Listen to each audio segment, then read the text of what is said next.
Simba es un proyecto gratuito de promoción de la lectura. Ayúdanos a que nuestros libros lleguen a más gente compartiendo lecturas en las redes sociales. Si quieres, también puedes hacer una donación para mantener el proyecto y posibilitar que nuestra biblioteca siga creciendo. 3 cuestiones históricas sobre Pizarro. Ricardo Palma. Cuento índice. ¿Supo o no supo escribir? ¿Fue o no fue marqués de los Atavillos? ¿Cuál fue y dónde está su gonfalón de guerra? Y variadísimas y contradictorias son las opiniones históricas sobre si Pizarro supo o no escribir, y cronistas sesudos y minuciosos aseveran que ni aún conoció la Porredonda. Así se ha generalizado la anécdota de que estando Atahualpa en la prisión de Cajamarca, uno de los soldados que lo custodiaban le escribió en la uña la palabra Dios. El prisionero mostraba lo escrito a cuantos le visitaban, y hallando que todos, excepto Pizarro, acertaban a descifrar de corrido los signos, tuvo desde ese instante en menos al jefe de la conquista, y lo consideró inferior al último de los españoles. Deducen de aquí malignos o apasionados escritores que don Francisco se sintió lastimado en su amor propio, y que por tan pueril quisquilla se vengó del Inca haciéndole degollar. Duro se nos hace creer que quien hombreándose con lo más granado de la nobleza española, pues alanceó toros en presencia de la reina doña Juana y de su corte, adquiriendo por su gallardía y destreza de picador fama tan imperecedera como la que años más tarde se conquistara por sus hazañas en el Perú. Duro es, repetimos, concebir que hubiera sido indolente hasta el punto de ignorar el abecedario, tanto más, cuanto que Pizarro, aunque soldado rudo, supo estimar y distinguir a los hombres de letras. Además, en el siglo del emperador Carlos V no se descuidaba tanto como en los anteriores la instrucción.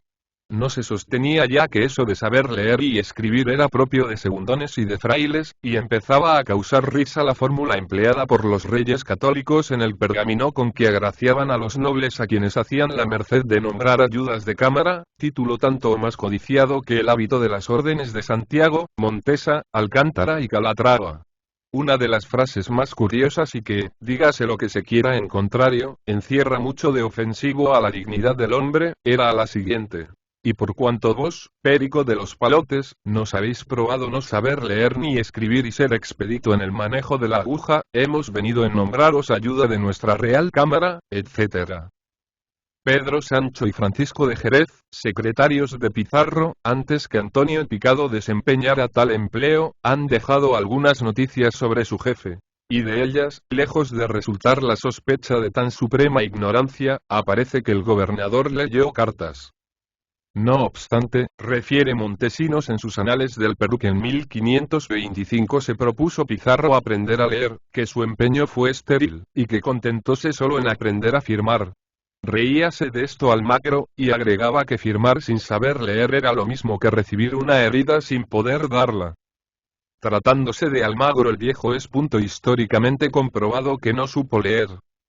Lo que sí está para nosotros fuera de duda, como lo está para el ilustre Quintana, es que don Francisco Pizarro no supo escribir, por mucho que la opinión de sus contemporáneos no ande uniforme en este punto.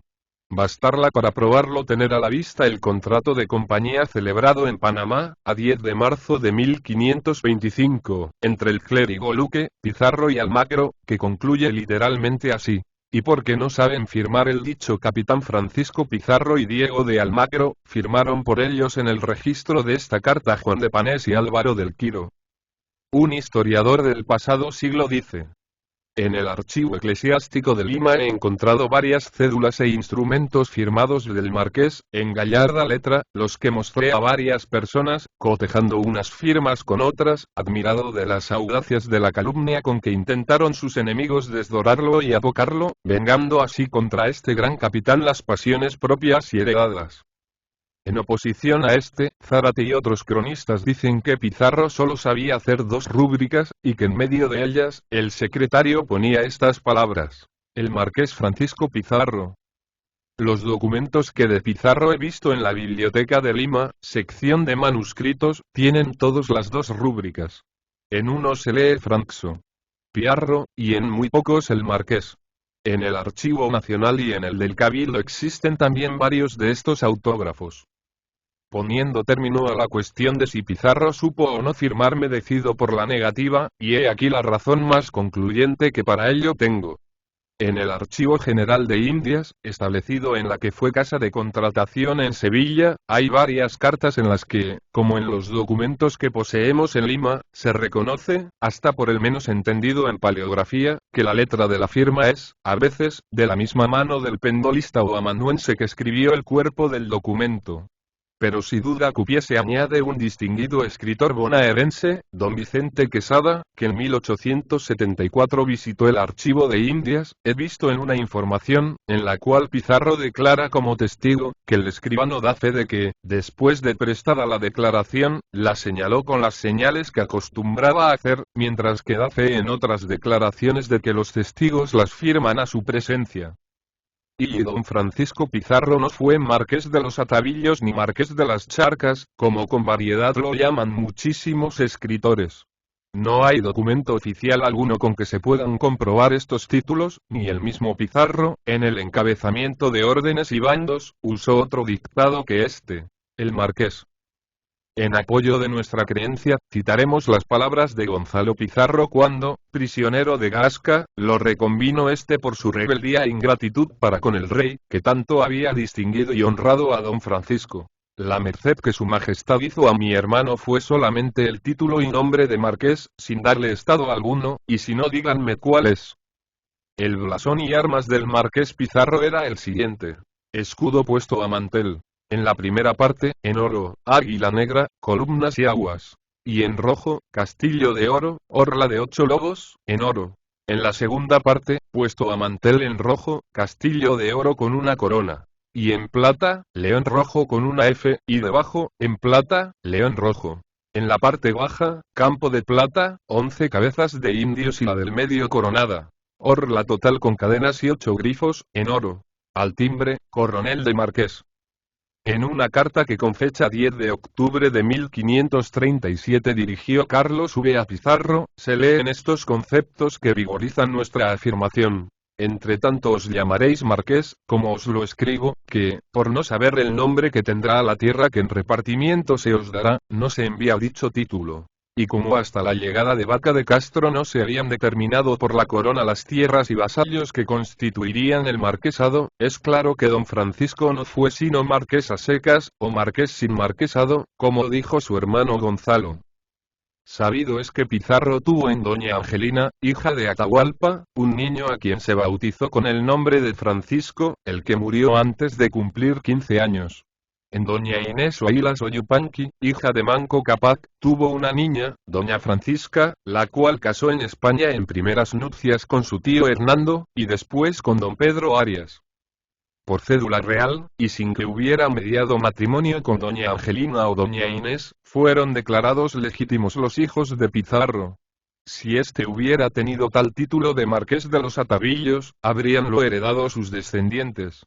Fue casi un siglo después, en 1628, cuando don Juan Fernando Pizarro, nieto de doña Francisca, obtuvo del rey el título de marqués de la Conquista. Piferrer, en su nobiliario español, dice que, según los genealogistas, era muy antiguo e ilustre el linaje de los Pizarros, que algunos de ese apellido se distinguieron con Pelayo en Covadonga, y que luego sus descendientes se avecindaron en Aragón, Navarra y Extremadura. Y concluye estampando que las armas del linaje de los Pizarro son escudo de oro y un pino con piñas de oro, acompañado de 2 lobos empinantes al mismo y de 2 pizarras al pie del trono. Estos genealogistas se las pintan para inventar abolengos y entroncamientos. Para el tonto que crea en los muy embusteros. Y acerca de la bandera de Pizarro hay también un error que me propongo desvanecer. Jurada en 1821 la independencia del Perú, el Cabildo de Lima pasó al generalísimo don José de San Martín un oficio, por el cual la ciudad le hacía el obsequio del estandarte de Pizarro. Poco antes de morir en Boulogne, este prohombre de la Revolución Americana hizo testamento, devolviendo a Lima la obsequiada bandera. En efecto, los albaceas hicieron formal entrega de la preciosa reliquia a nuestro representante en París, y este cuidó de remitirla al gobierno del Perú en una caja muy bien acondicionada. Fue esto en los días de la fugaz administración del general Pezet, y entonces tuvimos ocasión de ver el clásico estandarte depositado en uno de los salones del Ministerio de Relaciones Exteriores. A la caída de este gobierno, el 6 de noviembre de 1865, el populacho saqueó varias de las oficinas de palacio, y desapareció la bandera, que acaso fue despedazada por algún rabioso que se imaginaría ver en ella un comprobante de las calumnias que, por entonces, inventó el espíritu de partido para derrocar al presidente Pezet, vencedor en los campos de Junín y Ayacucho, y a quien acusaban sus enemigos políticos de connivencias criminales con España, para someter nuevamente el país al yugo de la antigua metrópoli. Las turbas no reaccionan ni discuten, y mientras más absurda sea la especie más fácil aceptación encuentra. La bandera que nosotros vimos tenía, no las armas de España, sino las que Carlos V acordó a la ciudad por Real Cédula de 7 de diciembre de 1537. Las armas de Lima eran un escudo en campo azul con 3 coronas regias en triángulo, y encima de ellas una estrella de oro cuyas puntas tocaban las coronas. Por orla, en campo colorado, se leía este mote en letras de oro: Hoc signum vere regum est. Por timbre y divisa 2 águilas negras con corona de oro, una J y una K, primeras letras de Carolus y Juana, los monarcas, y encima de estas letras una estrella de oro. Esta bandera era la que el alférez real por juro de heredad, paseaba el día 5 de enero, en las procesiones de Corpus y Santa Rosa, proclamación de soberano, y otros actos de igual solemnidad. El pueblo de Lima dio impropiamente en llamar a ese estandarte la bandera de Pizarro, y su examen aceptó que se fue el pendón de guerra que los españoles trajeron para la conquista. Y pasando sin refutarse de generación en generación, el error se hizo tradicional e histórico. Ocupémonos ahora del verdadero estandarte de Pizarro. Después del suplicio de Atahualpa, se encaminó al Cuzco don Francisco Pizarro, y creemos que fue el 16 de noviembre de 1533 cuando verificó su entrada triunfal en la augusta capital de los incas. El estandarte que en esa ocasión llevaba su alférez Jerónimo de Aliaga era de la forma que la gente de iglesia llama gonfalón. En una de sus caras, de damasco color grana, estaban bordadas las armas de Carlos V. Y en la opuesta, que era de color blanco según unos, o amarillo según otros, se veía pintado el apóstol Santiago en actitud de combate sobre un caballo blanco, con escudo, coraza y casco de plúmeros o airones, luciendo cruz roja en el pecho y una espada en la mano derecha. Cuando Pizarro salió del Cuzco, para pasar al valle de Jauja y fundar la ciudad de Lima, no lo hizo en son de guerra, y dejó depositada su bandera o gonfalón en el Templo del Sol, convertido ya en catedral cristiana. Durante las luchas civiles de los conquistadores, ni almagristas, ni gonzalistas, ni gironistas, ni realistas se atrevieron a llevarlo a los combates, y permaneció como objeto sagrado en un altar. Allí, en 1825, un mes después de la batalla de Ayacucho, lo encontró el general Sucre. Este lo envió a Bogotá, y el gobierno inmediatamente lo remitió a Bolívar, quien lo regaló a la municipalidad de Caracas, donde actualmente se conserva. Ignoramos si 3 siglos y medio de fecha habrán bastado para convertir en hilachas el emblema marcial de la conquista. Pat.